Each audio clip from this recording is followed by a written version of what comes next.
We play and call it work.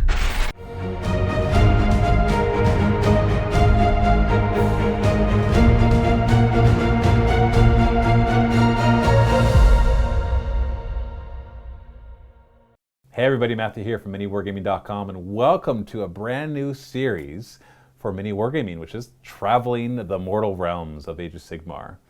In this series, as you can tell by the title, we are going to be learning a bit about the lore of each of the 8 mortal realms and eventually the Realm of Chaos as well. One of the things that I didn't really like about Age of Sigmar when it first came out was I couldn't really understand what these realms were. Did they all connect? Was it a sphere? Were they flat Earths? Were they just kind of floating in reality? Were they like planets or stars? I couldn't wrap my mind around it, and since I couldn't understand the lore, it didn't give me much encouragement for wanting to play the game.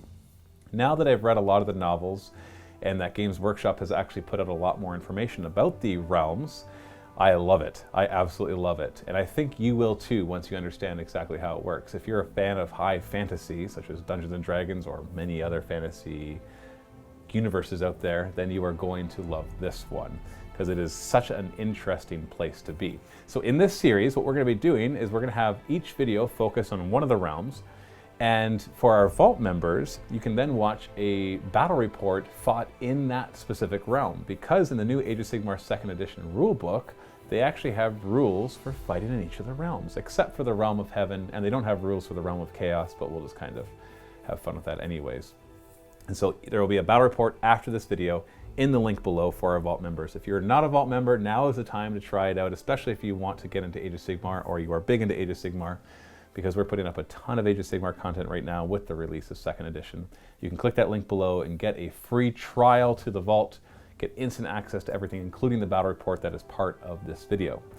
In this video, I will be doing the Realm of Fire, but before that, I want to give an introduction to the Mortal Realms and to the Realm of Chaos. Now, of course, there is a ton of lore on all of these different realms, especially the first 4 that I'll be covering, which is Fire, Life, and then Metal and Beasts as well, because those 4 have the most information on them from Games Workshop, and the rest we're going to cover as well with what information we do have, and then hopefully as more armies come out and more campaign books come out, we'll get even more of that, and more novels of course too.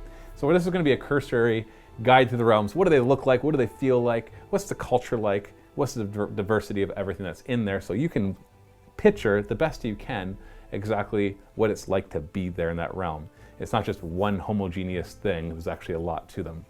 So what are the mortal realms?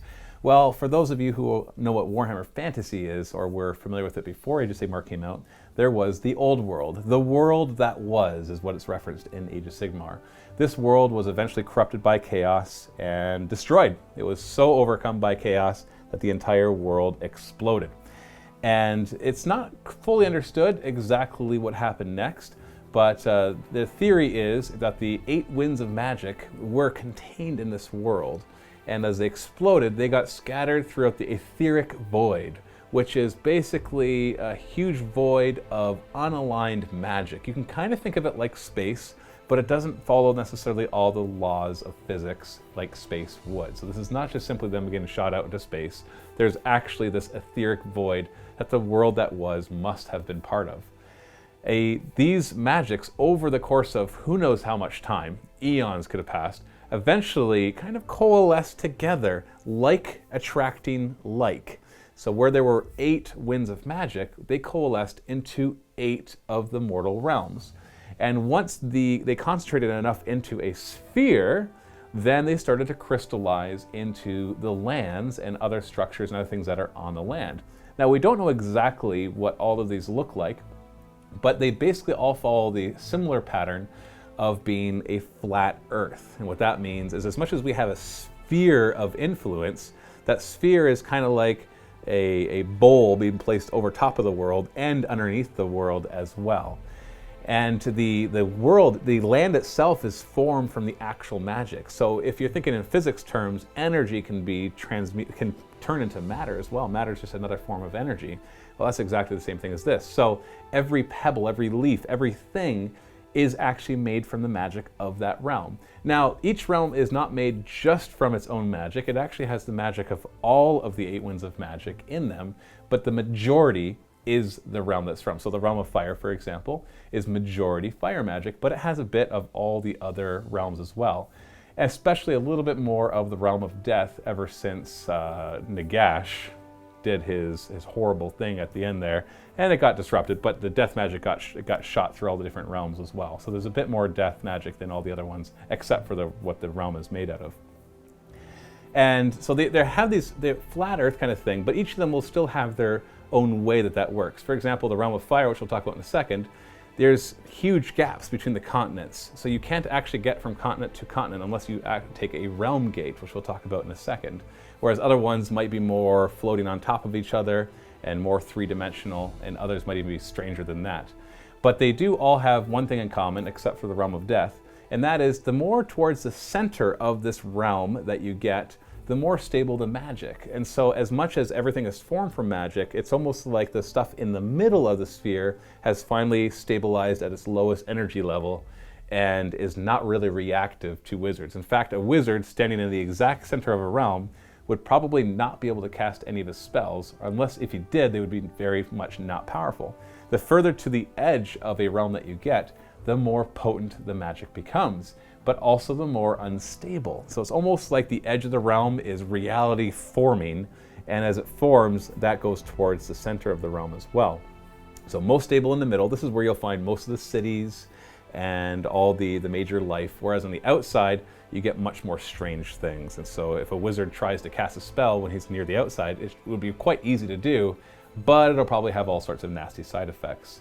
Now, the realm of death is the opposite of this, because during the Malign Portent's time, Nagash had tons of what's called realm stone, which is concentrated magic, brought to the center of his realm, and that reversed it. So now it's pulling inwards, whereas magic gets pulled outwards in the other realms, now magic gets pulled inwards in the realm of death. And of course, the realm of chaos doesn't follow any of these patterns. The realm of chaos is something hard to explain because it by definition you can't define it because it goes against logic.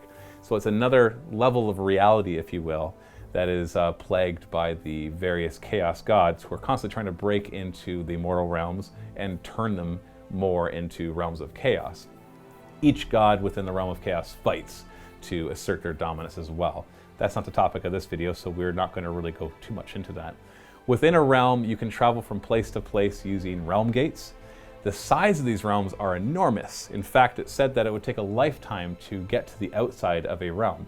So when we talk about the center being stable, you might think, well, that doesn't give much room for adventures and story.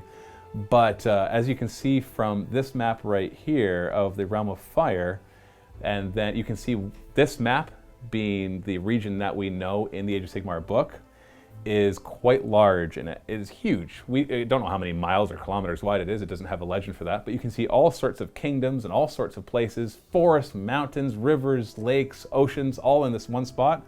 And then we zoom out to this picture right here, and you can see just how small that is in the entire realm.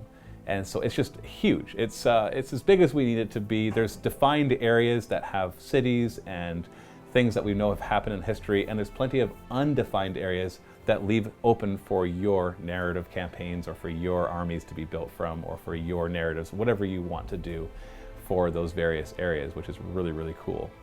So that is the basics of the mortal realms, and they all have their own properties. They all reflect the magic that they are made out of, but at the same time, they're not homogeneous. So I don't want you to think the Realm of Fire is just one large volcanic plains, and the Realm of Life is just one large forest. The Realm of Heavens is just one large starbound whatever. It's actually, each of them have forests, each of them have mountains, each of them have plains, but what those look like is shaped hugely from the realm they're in. So the forests of the Realm of Fire will be more sweltering, humid rainforests, whereas the forest in the Realm of Life will be much more verdant and abundant with life, just crawling with life. Whereas the forest in the Realm of Beasts will typically be way bigger.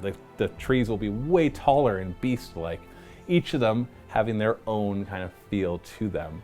So that's how the magics then influence what's inside. So that is the intro to the various realms. Now let's talk more specifically about the Realm of Fire.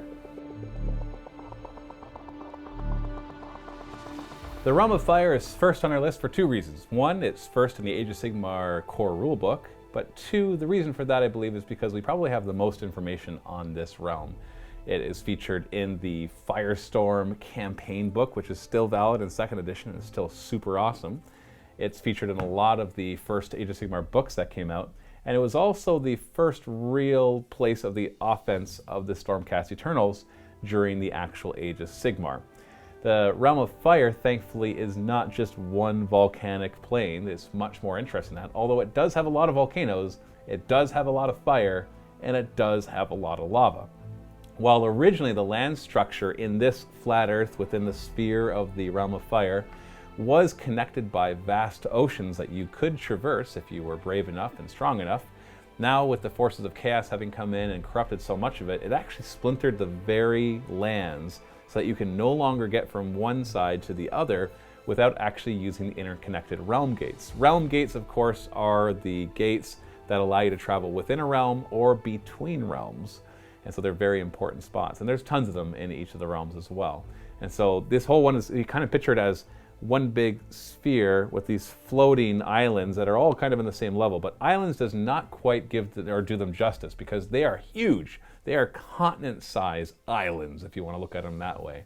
But they are fragmented and separated. And each one of them has their own cultures, has millions of people, thousands of cities and kingdoms and empires. There is a ton here. It is so vast that we could spend all of Age of Sigmar just in this one realm and not run out of places to talk about or to play our games in. The general culture in the Realm of Fire mimics the magics of the Winds of Fire in that they believe that you should burn bright and burn quick. In other words, they think that you should rush through life, you shouldn't think things out too much, and you should try hard, burn fast, and then go out. And so the youth, for example, if they see an old person, they might not respect them very much, thinking, well, you're still here, so obviously you haven't tried very hard. However, as they grow up, they realize, nope, life in the Realm of Fire is really hard. If there's an old person, that means they have defeated things over and over and over again. And so they come to respect them for the wisdom that they must have and the strength that they have gained. And so this kind of barbaric approach did create a lot of cultures of barbarians, but that doesn't mean that they couldn't be civilized. In fact, when Sigmar showed up, he was able to, in the Age of Myth, he was able to help them make their fields a lot more fertile, and so they were able to grow a lot more, and they became much more cultured and civilized. But even they kind of saw Sigmar as this brutal god of vengeance and this god of fire, and so they each took their own way of looking and worshiping him as well. In fact, there was other god beasts and gods in the Realm of Fire. We have the Grimnir, the god of the fire slayers, the dwarves, and there's many god beasts as well. In fact, in the early history of the Realm of Fire, there is one area that we have the most information on, which is called the Great Parch. This is a large part of the Realm of Fire, but still, it still only represents about 1 or 2% of what we know of the entire realm. At the very beginning, there was this huge battle between the great Drake Ignax and the serpent Great Nagendra.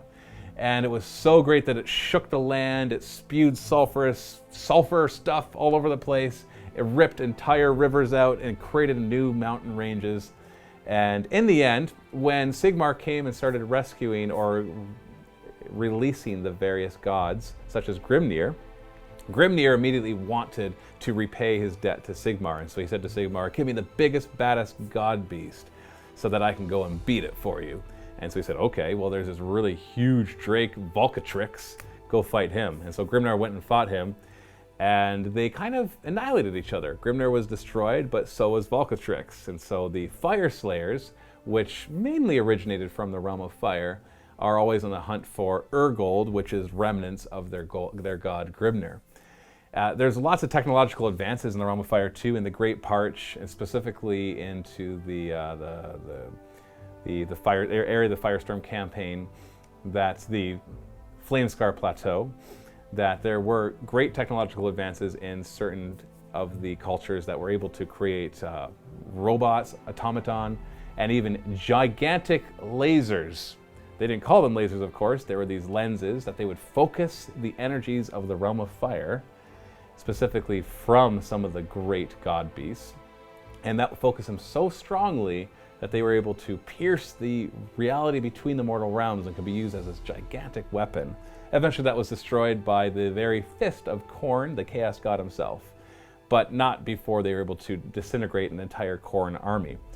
Now, Khorne, of course, loves the realm of fire because it represents everything he is passionate about. The chaos god Khorne loves slaughter. He loves shedding blood. He loves war and carnage. And the realm of fire's people are perfect for that kind of culture.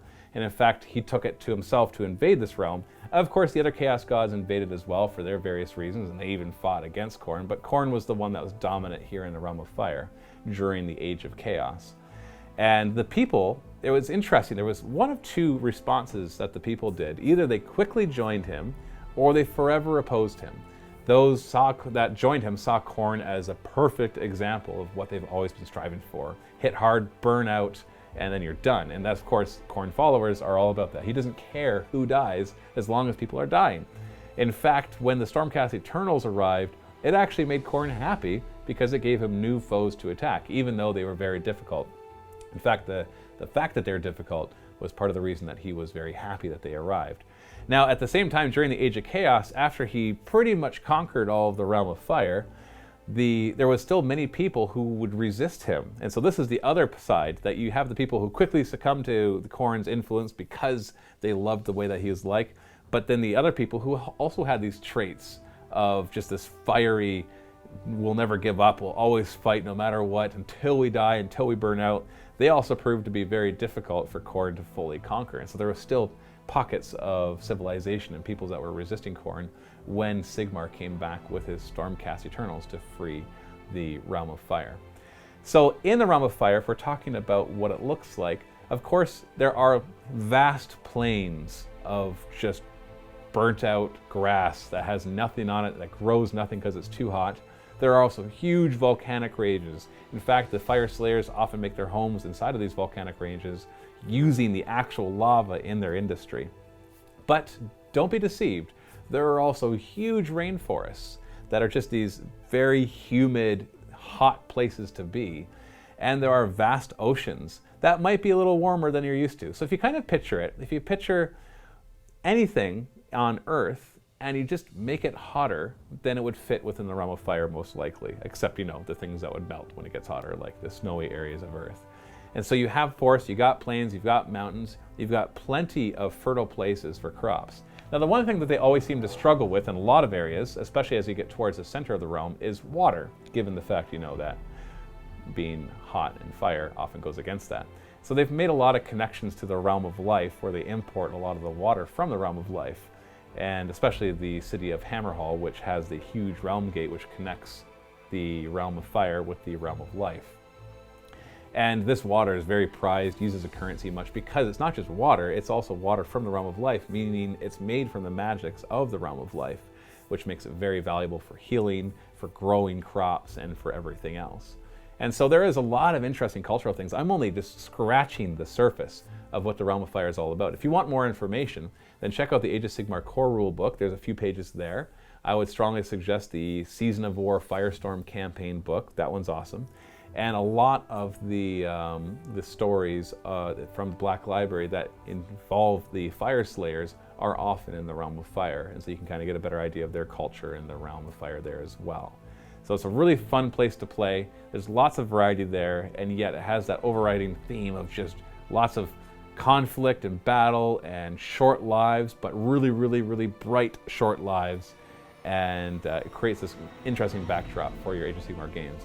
Speaking of which, if you go to the MiniWarGaming Vault right now at the link below, we are going to play a game in the Realm of Fire using the Realm of Fire rules in the core rule book and probably some of the stuff from the Malign Sorceries Realm of Fire as well, just to give you that overall feel for it. So go check out that right now. If you're not a Vault member, you can still click it, get a free trial, get instant access to that battle report, thousands of other videos as well.